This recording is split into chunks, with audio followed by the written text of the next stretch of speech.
ആരാ? വെറും കാട്ടവും ചുമന്നുകൊണ്ട് നടക്കുന്ന വെറും ഒരുമാതിരി മൊബൈൽ ടോയ്ലറ്റ് അല്ലേ നീ? ഇപ്പൊ നീ ആരാ?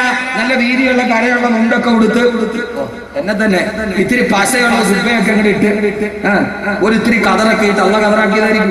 അതൊക്കെ ഇട്ടിട്ട് ഇമാതിരി അങ്ങോട്ട് നടക്കണണ്ട. ഇപ്പൊ നീ ആരാടാ? ശുചായി ചോദിക്കട്ടെ. ഞാൻ എന്റെ കഥ പറഞ്ഞ നിങ്ങളുടെ അല്ലേ? എന്റെ നല്ല വീതിയുള്ള കരയൊക്കെ കൊടുത്ത് ഇത്തിരി പശയൊക്കെ മുക്കി നീ ആരാ? അങ്ങനെ ചോദിക്കും. ഒരു മൊബൈൽ ടോയ്ലറ്റ് കഴിക്കുക, കാനാ പീന സോന ഹബിന കഴിക്കുന്നു. കുറെ മൊബൈൽ ടോയ്ലറ്റ് ആണ് നീ ഈ ജീവിക്കുമ്പോൾ. ഇനി മരിച്ചാലോ? ഭൂമിയുടെ അടുത്ത കഥ പറയട്ടെ. ഫീഹാ തമുത്തുന, ഈ ഭൂമിയിലാണ് നമ്മൾ മരിക്കാൻ. ശുജായി ചോദിക്കുകയാണ്, മരിച്ചു കഴിഞ്ഞാ പിന്നെ നീ ആരാ? റൂഹൊന്ന് വിട്ടാൽ ചത്ത ചകമല്ല പൊട്ട, പറനിന്റുടൽക്കെന്ത് ബഹുമാനം പൊട്ട. എടാ പൊട്ടാനാളെ മരിച്ചു കഴിഞ്ഞാ നീ ആരാ? 3 വെള്ളത്തുണിയിൽ പൊതിഞ്ഞ് വീടിന്റെ ഉമ്മറപ്പടിയിൽ കൊണ്ടുപോയി മനസ്സിൽ കിടത്തിയ പിന്നെ നിന്റെ പേര് മയ്യത്തെന്നല്ലേ? പറനിന്റുടൽക്കെന്ത് ബഹുമാനം പൊട്ട. എടാ പൊട്ടാ, നിന്റെ ബഹുമാനം നിനക്കാരാ ബഹുമാനിക്കുക? അഹമ്മദ് കബീർ വാക്കബി ഇങ്ങോട്ട് കടന്നു വരുമ്പോ എത്ര പേരാണ് മുസാഫഹത്ത് ചെയ്യാൻ വന്നത്? എത്ര പേരാണ് തങ്ങന്മാരെ കാണാൻ വന്നത്? സാബിക്കനീത്തങ്ങൾ വാതിന് പറയാൻ വേണ്ടി വരുമ്പോ എത്ര പേരാണ് മുസാഫഹത്ത് ചെയ്യാൻ വരുന്നത്? എത്ര പേരാ ബഹുമാനിക്കുക? എത്രയോ ആളുകളാണ്. എത്ര ആളുകൾ എന്നോട് പറഞ്ഞിട്ടുണ്ട്, ഉസ്താദേ കാസറ്റിൽ കണ്ടതല്ലേ, നേരിൽ കാണാൻ എന്തൊരു പൂതിയാ. അതുപോലെയാണ് എനിക്ക് നിങ്ങളെ കാണാൻ എനിക്കും ആഗ്രഹമാണ്. പക്ഷേ അഹമ്മദ് കബീർ നാളെ വെള്ളത്തുണിയിൽ പൊതിഞ്ഞിട്ട് കൊല്ലം ജില്ലയിലുള്ള എന്റെ വീടിന്റെ ഉമ്മറപ്പടിയിലെ മുമ്പിൽ കിടക്കുമ്പോ ഒന്ന് ബഹുമാനിക്കാൻ ആരാണുള്ളത്? 10,000 വകുത് കേൾക്കാൻ ഒരുമിച്ച് കൂട്ടിയവനെവിടെ? സഹോദരങ്ങളെ പറഞ്ഞിട്ടുടൽക്കെന്ത് ബഹുമാനം പൊട്ട. ആ സമയത്ത് നിനക്കെന്താണ് ബഹുമാനമുള്ളത്? ഇവിടെ തടിച്ചുകൂടിയ പരാവരം പോലെ പരന്നു കിടക്കുന്ന എന്റെ പ്രിയപ്പെട്ട സഹോദരങ്ങളോട്, സഹോദരിമാരോട് ആരാ നമ്മൾ ബഹുമാനിക്കാനുള്ളത്? ആരാണ് നമുക്ക് വേണ്ടി കരയാനുള്ളത്?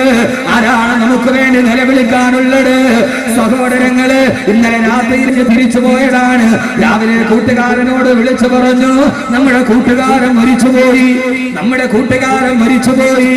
എപ്പോഴാ മരണമെന്നറിയോ? ഇന്നലെ ഞാൻ പുത്തനങ്ങാടി സുഗതാക്കളുടെ മക്ബറയിൽ നേർച്ചയിൽ പ്രസംഗിക്കുമ്പോ അവിടുത്തെ പ്രസിഡന്റ് കൊടിയേറ്റ് നടന്ന് അന്നത്തെ വൈകുന്നേരം ആ മനുഷ്യൻ മരണപ്പെട്ടു പോയി. KT അലി സാഹിബ്, അള്ളാഹു ഖബറിടം വിശാലമാക്കട്ടെ. ആ മഹലിന്റെ പ്രസിഡന്റാണ്. അവസാനത്തെ ദിവസം ഇന്നാണ്. ഇന്ന് ബഹുമാനായ സയ്യിദ് അവറുകളുണ്ട്. പക്ഷേ ദുആഇ രാമേ പറയാൻ ആ മനുഷ്യനില്ല. ആ മനുഷ്യൻ മണ്ണിന്റെ അടിയിലാണ്. അദ്ദേഹത്തിന് വേണ്ടി ഇപ്പൊ സദസ്സിൽ രാമേ നടക്കുകയായിരിക്കാം. പൊന്നുമോനെ കൂട്ടുകാരനോട് പറഞ്ഞു, നമ്മുടെ കൂട്ടുകാരൻ മരിച്ചുപോയി. സ്വന്തം കൂട്ടുകാരനോട് മരണവാർത്ത പറഞ്ഞ സമയത്തവന് ചോദിക്കാനുള്ളത് ഒറ്റ വാർത്തയാണ്, എപ്പോഴാണ് നടക്കുക,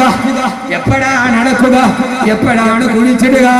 പൊന്നുമോനെ, അഹങ്കാരത്തോടെ ആരോഗ്യത്തോടെ എല്ലാം മതിച്ചമർത്തിയിട്ട് നടന്നു പോകുമ്പോ, പണത്തിന്റെ ഹുങ്ക് കാണിക്കുമ്പോ, ആരോഗ്യത്തിന്റെ ഹുങ്ക് കാണിക്കുമ്പോ, പടച്ചറപ്പിന്റെ പള്ളിയിലെ വിളി മറക്കുമ്പോ, നാളെ നീ മരിച്ചിട്ട് മരന്ന് കിടന്ന കൂട്ടുകാരൻ അറിയേണ്ടതെന്താ? എപ്പോഴാണ് നടക്കുക? വീട്ടിലിരുന്നിട്ട് മക്കള് പറയുന്നതെന്താ? 2 മണിയായി, പള്ളിയിലെ കാതിയാർക്ക് ഫോൺ വിളിക്കുന്നു, കുടി തീർന്നു. എത്രയും പെട്ടെന്ന് ഇതിനെ കൊണ്ടുപോയി മണ്ണിട്ട് മൂടേണ്ടതല്ലേ? ഇഷ്ടപ്പെട്ടവരെല്ലാം നട്ടപ്പാടോത്ത് കരയുന്ന സമയം എന്റെ പ്രിയപ്പെട്ട സഹോദരങ്ങളെ ഞാൻ ഓർമ്മിപ്പിക്കുകയാണ്. ശനിയാഴ്ച രാവിലെ എന്റെ വീട്ടിൽ നിന്ന് ഞാൻ ഇറങ്ങുമ്പോ, ഇന്നലെ വൈകുന്നേരം എന്റെ പ്രിയപ്പെട്ട സുഹൃത്ത് സിദ്ദീഖ് സാഹിബിന്റെ ഹോട്ടൽ ഉദ്ഘാടനമുണ്ട്. 4 മണിക്ക് രാവിലെ സുബഹി കഴിഞ്ഞിറങ്ങി.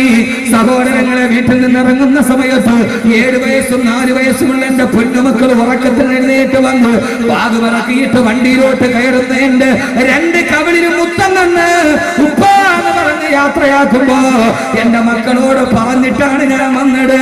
ഇൻഷാ അല്ലാഹ് മക്കളെ, വല്ലപ്പുഴയിൽ വകതം കിടന്നിട്ട് നാളെ രാവിലെ സുബഹിക്ക് വാങ്ങി വിളിക്കുമ്പോ പൊന്നുമക്കളെ കണ്ണ് തുറന്ന് വാപ്പയടുത്തുണ്ടാകുമെന്ന് എന്റെ കുഞ്ഞുങ്ങളോട് ഫോൺ വിളിച്ചിട്ട് മക്കള് കിടന്നുറങ്ങിക്കോ, ഉപ്പ നാളെ രാവിലെ എത്തുമെന്ന് പറഞ്ഞിട്ടാണ് സലാഹുദ്ദീൻ വൈസി വിളിച്ചപ്പോൾ ഞാൻ കോൾ അറ്റൻഡ് ചെയ്തത്.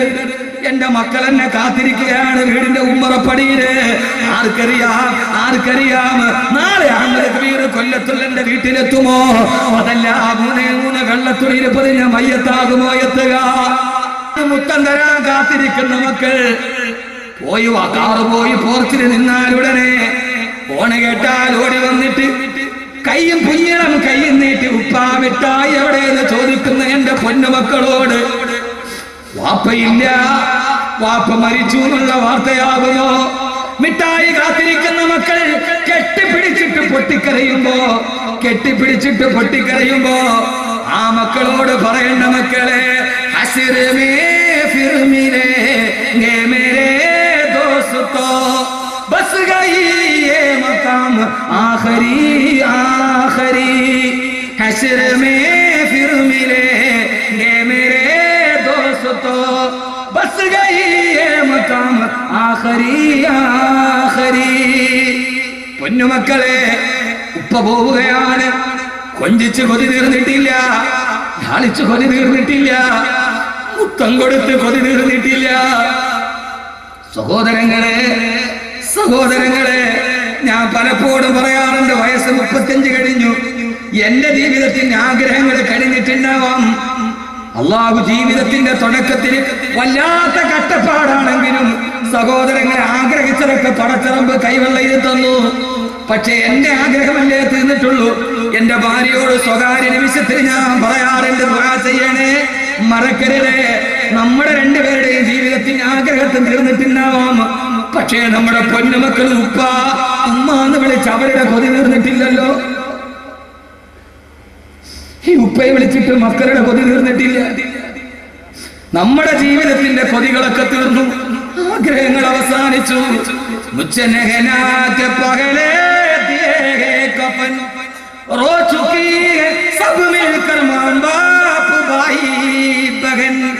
സാധാരണ ഞാൻ കുളിച്ചിട്ടാണ് വസ്ത്രം മാറ്റുക. ഇന്ന് കുളിക്കുന്നതിന് മുമ്പേ അവരെന്റെ വസ്ത്രം മാറ്റിക്കളഞ്ഞു. മരിച്ചു കിടന്നവന്റെ ആത്മകഥം ചെയ്യുകയാണ്. സാധാരണ കുളിച്ചിട്ടാണ് വസ്ത്രം മാറ്റുക. ഇന്ന് കുളിക്കുന്നതിന് മുമ്പേ അവരെന്റെ വസ്ത്രം മാറ്റിക്കളഞ്ഞു. ഞാൻ നോക്കുമ്പോൾ കാണുന്നതെന്താ?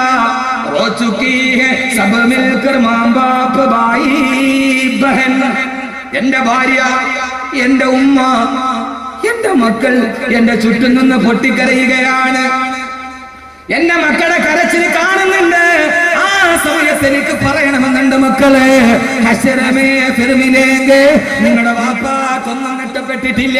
ഇനിയല്ലേ നിങ്ങളുടെ ഉപ്പയ്ക്ക് സ്വർഗമുള്ളത്, ഇനിയല്ലേ നിങ്ങളുടെ ഉപ്പയ്ക്ക് ഹൂർണീങ്ങളുള്ളത്, ഇനി എപ്പോഴേ നിങ്ങളുടെ ഉപ്പയ്ക്ക് സ്വർണ്ണത്തിന്റെ പുടവയുള്ളത്. പെങ്ങളെ, ഇനിയല്ലേ നിങ്ങളുടെ ഉപ്പയ്ക്ക് ഹൂർണീങ്ങളുള്ളത്. പറയണമെന്ന് എനിക്ക് ആഗ്രഹമുണ്ട്. പക്ഷെ എന്തെന്നറിയോ, പറയാൻ കഴിയണമെങ്കിൽ ഞാനാകണം.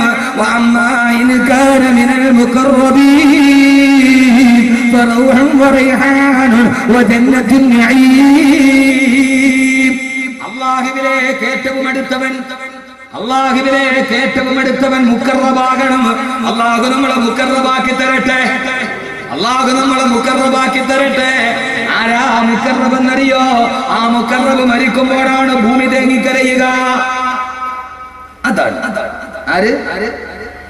അവനവ മരിക്കുമ്പോ ഭൂമിയെ കൊണ്ട് കരയിപ്പിക്കാൻ പറ്റൂ. ഇതാണ് ഭൂമിയുടെ രണ്ടാമത്തെ പ്രത്യേകത. മോനെ, മരിക്കുന്ന സമയത്ത് മലന്ന് കിടക്കാനല്ല, മരിച്ചിട്ട് വീട്ടിൽ കിടക്കുമ്പോ ഭൂമി കരയണം. നമ്മളെ ഓർത്ത് കരയോ? അല്ലാഹുവിന്റെ ഖുർആനിൽ ആയത്തിറങ്ങി, ഫമാ ബക്കത് അലൈഹിമുസ് സമാഉ വൽ അർളു വമാ കാനൂ മുൻവരീൻ. ഫിറൗനും അവന്റെ മന്ത്രിമാരും മരിച്ചപ്പോ ആകാശവും കരഞ്ഞില്ല, ഭൂമിയും കരഞ്ഞില്ല. ഇത് ഞാൻ പറഞ്ഞതല്ല. ഈ ഭൂമി കരയും. എപ്പോഴെന്നറിയോ? ഫിറൗനും അവന്റെ മന്ത്രിമാരും മരിച്ചപ്പോ ആകാശവും കരഞ്ഞില്ല, ഭൂമിയും കരഞ്ഞില്ല. ആ സമയത്താണ് സഹാബത്ത് വന്ന് ചോദിച്ചത്, യാ റസൂലല്ലാഹ്, ഹൽ തബക്കി സമാഉ വൽ അർളു അലാ മൗതി